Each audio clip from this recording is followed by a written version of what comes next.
રામ રામ સીતારામ જય શ્રી કૃષ્ણજી માતાજી જય ગોપાલજી ઠાકરધણીજી જલારામજી જિનેન્દ્રજી સ્વામિનારાયણ મહાદેવ હર હર હર મહાદેવ. કેમ છો? મોજમાં? તો વાંધો નહીં મારા બાપલી, બિલકુલ મોજમાં જ રહેવાનું છે.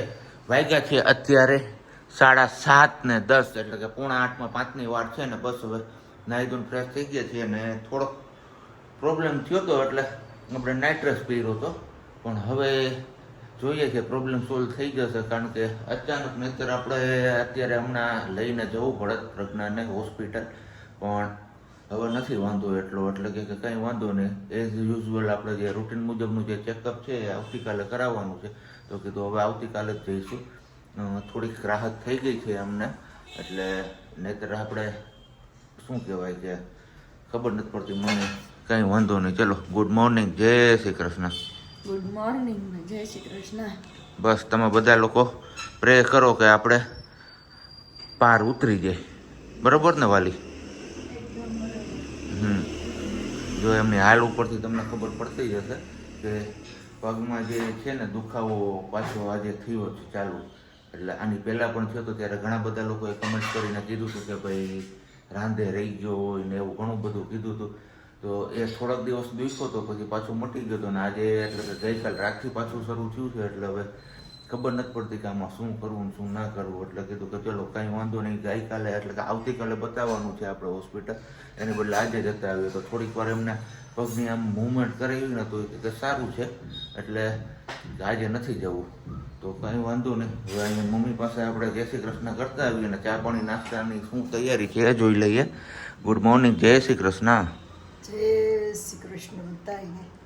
તો ચલો ચા તો મુકાઈ ગયો છે, એટલે પાકી જ ગયો છે ઓલરેડી. ઉફાણ આવી ગયો ને રોટલી બનાવી લીધી છે. ઓકે, હવે ખાલી ચોળવવાની જ રહી. ભાઈ જમવા ઓઢો, અમારે શીખી ગયા હવે ઝડપ.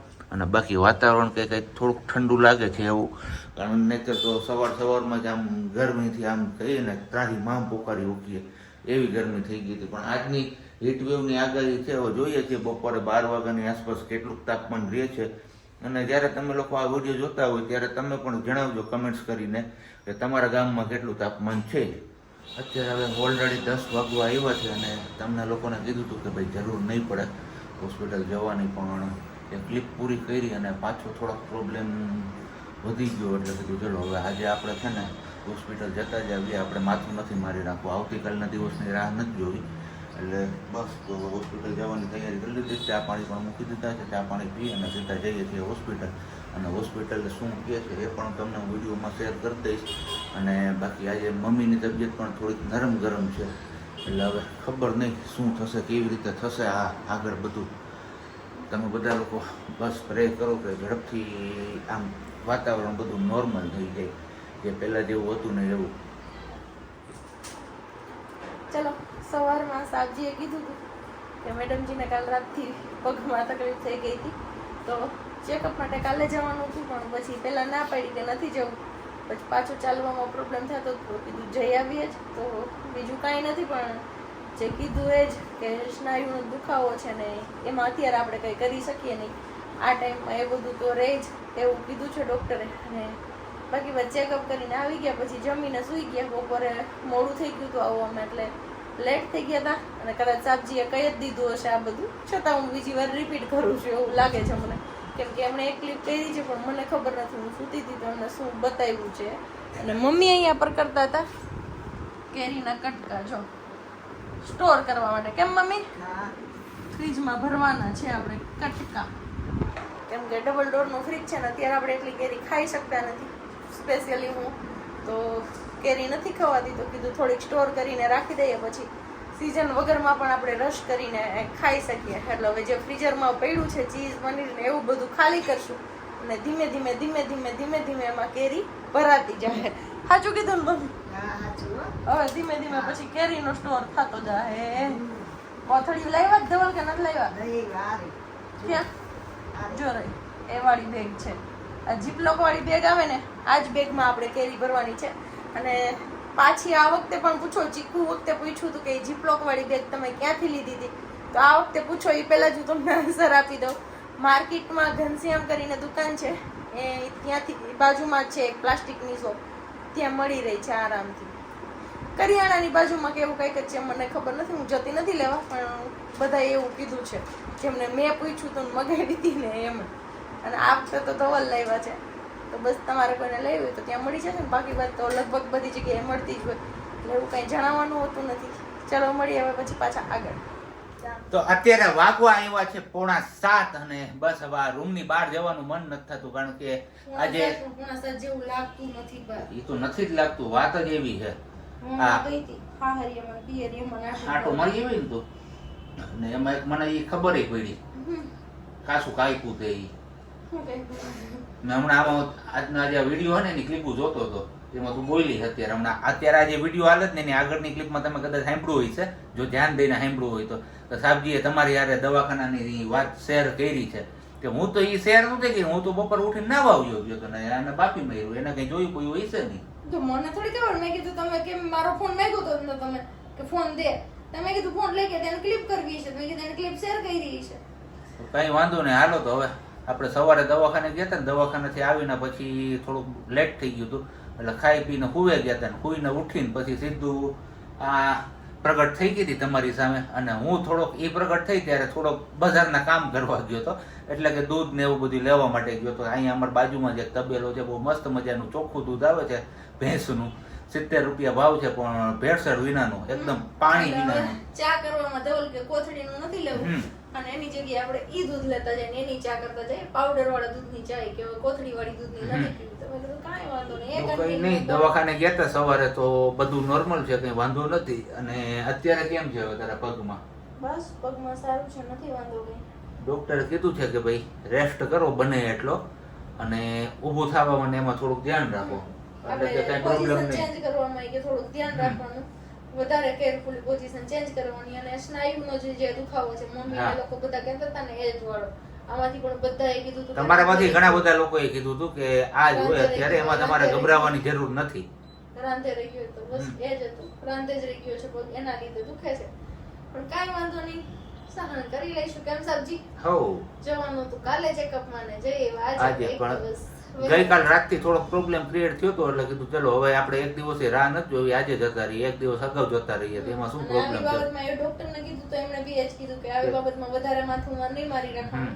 તમને થોડોક કઈ પણ શરીરમાં થોડોક પણ ફેરફાર લાગે તો તરત જ તમારે દોડીને વહી આવવાનું, એવું જ કીધું છે ડોક્ટરે. એટલે બસ આપણે આજે જે કામ કર્યું એ બહુ સારું કામ થઈ ગયું છે, અને આપણે જે મનમાં શંકાઓ હતી, શંકા કુશંકા એ બધી નીકળી ગઈ છે. આપણે ડર લાગે કે શું હશે શું હશે શું હશે, કેમ આમ થતું હશે, કેમ આમ થતું, કાંઈ ન હોય ને અચાનક એવી રીતનું થાય ને એટલે થોડુંક પેલું થાય, પણ હવે ડોક્ટરે કીધું કે નહીં એવું કંઈ. અને હા, જ્યારથી અમે આ વિડીયોઝ બધા અપલોડ કરવાનું સ્ટાર્ટ કર્યું તો તમારામાંથી ઘણા બધા લોકો એવું કહે છે કે એક શું કહેવાય કે પ્રેગ્નેન્ટ વુમન આશીર્વાદ આપે ને તો જેમનો ખોળો ન ભરાયેલો હોય ને અત્યારે, જેમ કે અમારે અત્યાર સુધી અમે કેટલા સુધી આમ ક્યાં ને ક્યાં જતા હતા દવા માટે, તો ઘણા બધા લોકો એવા છે કે એ પણ આવી જ રીતના આ જ સિચ્યુએશનમાંથી અત્યારે પસાર થઈ રહ્યા છે. તો એ લોકો એવું કહે કે ભાઈ પ્રેગ્નેન્ટ વુમન આશીર્વાદ આપે ને તો કે ઝડપથી એ આશીર્વાદ પડે છે અને ઝડપથી સારું થાય છે ઘરમાં. તો બસ બધા લોકોને શું કહેવા માંગીશ તું? કંઈ નહીં, બસ અમે જે દિવસો કાઢ્યા ભગવાન બીજા કોઈને દિવસો ના કાઢવા દે, અને જેમની પણ ઘરે આ ખોટ છે એ ભગવાન જલ્દીથી પૂરી કરી દે, અને જલ્દીથી હસતું રમતું એક બાળક, ભલે બેબી ગર્લ આપે કે બેબી લક્ષ્મી કયો, દીકરી કયો, દીકરો કયો, જે કયો એ જે આપે, પણ એક એમના ખોળામાં રમતું કરી દે, એટલે જે દુનિયાના મેણાટોણા છે ને એમાંથી બચી શકે. અને 2 દિવસ સતત હું કોમેન્ટો જોઉં છું, તો અત્યારે એક વાત તમારા લોકો જોડે શેર કરીશ કે આપણી ખુશીઓથી આપણા પોતાના જ રાજી ન હોય તો પછી પારકાઓની તો આપણે વાત જ શી કરવાની. તો એકદમ સાચું છે, મેં આજે જે વાંચ્યું ને તો મને ફીલ થયું, કેમ કે 2 દિવસથી ઘણા બધા કોમેન્ટો નોટિસ કરતા હશે, હું કરું છું એમ બીજા બધા પણ નોટિસ કરતા હોય, અને ગઈકાલ વાળી વાત તો મેં કરી દીધી, આજે હું ફરી પાછી એ વાત કઈ રિપીટ કરીશ નહીં. અને હજી એક વસ્તુ તમારા લોકો જોડે શેર કરવાની છે કે મેં બેબી ગર્લને ખોળામાં બેસાડી હતી જ્યારે શ્રીમતની વિધિ કરી ત્યારે મને સ્પેશિયલી એક કોમેન્ટ આવી કે પ્રજ્ઞાબેન હું બહુ જ ખુશ થઈ કે તમે લક્ષ્મીને ખોળામાં બેસાડી. તો કેમ નહીં, અમારી ઈચ્છા એવી છે કે ભગવાન જો કદાચ એ કાબિલ અમને સમજે કે એમને યોગ્ય અમને સમજે ને તો ભગવાન અમારી ઘરે પણ એક લક્ષ્મી જ આપે. પણ ઈચ્છા ઉપરવાળાની છે, અમારા માટે તો જે બી આપશે એ પ્રસાદી જ હશે ભગવાનની, બસ એ જ માનીને અમે આવીએ છીએ કે અમને જે પણ આપે, દીકરો આપે કે દીકરી આપે, પણ અમારા માટે એ પ્રસાદી છે. પણ દીકરી ઇઝ ઓલવેઝ મોસ્ટ. અને તમારામાંથી ઘણા બધા લોકો અત્યારથી ગેસ કરે છે કે મોસ્ટ ઓફ મેં જ્યાં સુધી કમેન્ટો બધી જોઈ છે ત્યાં સુધી એવું જ કીધું કે તમારે ત્યાં દીકરો આવશે, તમારે ત્યાં દીકરો આવશે. એવું નોટિસ કરીને કીધું છે કે શ્રાવણ મહિનામાં આવશે તો કે કાનો આવશે, કાનો તો જે આવે ભગવાનની ઈચ્છા. અમારા માટે પ્રસાદી છે ભગવાનની. તો ચલો હવે વાગી ગયા છે 8:15 ને રોટલી બોટલી બધું બની ગયું. રોટલી જ કહેવાય, બોટલી તો ન કહેવાય, સોરી.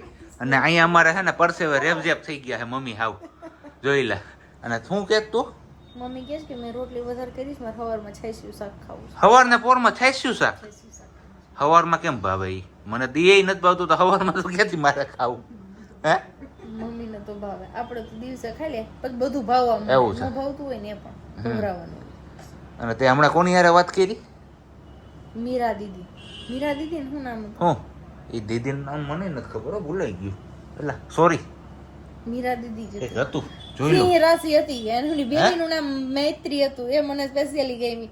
મારા માટે ઘણી બધી વસ્તુ એમણે રાખી છે અને મને કીધું છે કે તમે આવો અને ખાઓ. અને મીરા, હા મીરા નામ છે. આઈસ્ક્રીમ પણ ખવડાવ્યું મને. પછી મારા માટે નાના નાના ટોયસ રાખ્યા છે, મારા માટે નહીં પણ આવનારા બેબી માટે. એ કે માસી હું તમને આપીશ. તો થેન્ક યુ સો મચ બેટા. સાઉથ કોરિયા, ગામ નહીં મમ્મી, દેશ હતો. દેશમાંથી ફોન આવ્યો તો, વિદેશમાંથી. તાઈ તમારી છોકરીને હવે વિદેશથી ફોન આવે તો એમનો થોડા આવે ગા મમ્મી, સારા હોય તો બોલાવે, નહીતર કોઈ નું કરે કોઈ ફોન. હાલો તો હવે ખાવા પીવાનું કઈ કરી લઈએ, ગોઠવી લઈએ. દીદીએ પણ કીધું છે, સ્પેશિયલી એ દીદીએ પણ કીધું છે કે હું પણ તમારા માટે પ્રે કરીશ. તો થેન્ક યુ સો મચ. અને એમણે એવું કીધું છે કે તમે મારા કરતા, હું તમારા કરતા નાની છું તો તમે મને તમે નો કહ્યું, પણ મને અંદરથી એવો સંકોચ થાય કે કોઈને તું કહીને આપણે કેમ બોલાવું, એટલા માટે હું તું નહીં કહી શકું, એ માટે સોરી. ના પછી XYZ ગમે તે હોય હા તો અમારા જીભમાં પહેલેથી છે ને ભાઈ ગમે તે વ્યક્તિઓને અમે તમે કહીને બોલાવીએ છીએ. મેસેજમાં હું ઘણી વાર ઘણા લોકો સાથે વાત કરું છું ને, શું સ્પેશિયલી દાખલો મમ્મી આપશે. મમ્મી તું કહેવાનું ટેવ હું કામ નથી? તું નહીં કહેવાનું, તું તો કોઈને કહેવાનું જ નહીં. કોને શીખવાડ્યું તું મને? મારા એવું સાસુએ જ અમને શીખવાડ્યું હતું. તુકારો છોકરાઓને મારા કરીને સાસુએ જ શીખવાડ્યું. તુકારો કરીને કોઈને નહીં તુકારો બોલાવાના એમ. કરીને નાના હોય કે મોટા હોય બધાને તમે કહીને જ બોલાવાના. વહુને તમે કહીને જ બોલાવાનું. યસ. ચાલો મમ્મી અને ધવલ બંને અહીંયા બેસી ગયા છે, કેમ કે બહાર રહેવાય એવી હાલત નથી, બહુ એટલે બહુ ગરમી છે. તો અહીંયા રૂમમાં જ બેઠા છીએ આપણે. એસી ચાલુ જ રાખ્યું છે અને આપણે કાંઈ જમવાનું નથી. ને ઈ લોકો કરે છે વ્યારા પાણી. શું છે તમારા વ્યારામાં? કેરી. શાક નું થોડું ખાતું. શેનું છે? ગુવારનું. રોટલી. આ લે ગવારનું શાક છે, ગવારનું શાક, રોટલી, છાશ, કેરી. એક કેરીની કટકી કરી ને કે કેરી જીરું કરી. અને ઈ કરે છે વ્યારા પાણી. અહીંયા છે મમ્મીની કટકી, અધકચરી પાકેલ કેરી. કેમ મમ્મી? ઈ વારું પાણી કરી લે. અને આપણે અત્યારે કઈ જમવાની ઈચ્છા નથી એટલે આપણે કઈ જમવું નથી. અને બાકી વાત એક થેન્ક યુ સો મચ કે આપણા 72,000 ફેમિલી ગઈ રાતે પૂરું થઈ ગયું. મને અત્યારે યાદ આવ્યું કે તમારા લોકો જોડે હું શેર કરી દઉં. અત્યારે તો 72,000 પ્લસ ઘણા બધા થઈ ગયા છે, પણ મને અત્યારે યાદ આવ્યું એટલે મેં કીધું થેન્ક યુ સો મચ આટલો બધો સપોર્ટ આપવા માટે. અને આગળ પણ સપોર્ટ આપો કે અમારું બેબી આવે ત્યાં સુધીમાં આપણે 1 લાખ સુધીમાં પહોંચી જઈએ. કેમ સબ્જી, શું કેવું છે? પરફેક્ટ. તો જે હજી સુધી ચેનલ સબસ્ક્રાઇબ ન કરી હોય, હજુ સુધી ચેનલ સબસ્ક્રાઇબ ન કરી હોય તો ફટાફટ ચેનલ સબસ્ક્રાઇબ કરી દો. વિડીયો સારો લાગે તો શેર કરો, લાઈક કરો અને કોમેન્ટ કરો. અને ખુશ રહો અને ખુશ રહેવા દો. મળીએ પાછા આવતા વિડીયોમાં. ત્યાં સુધી બધાને બાય, જય શ્રી કૃષ્ણ અને ગુડ નાઇટ.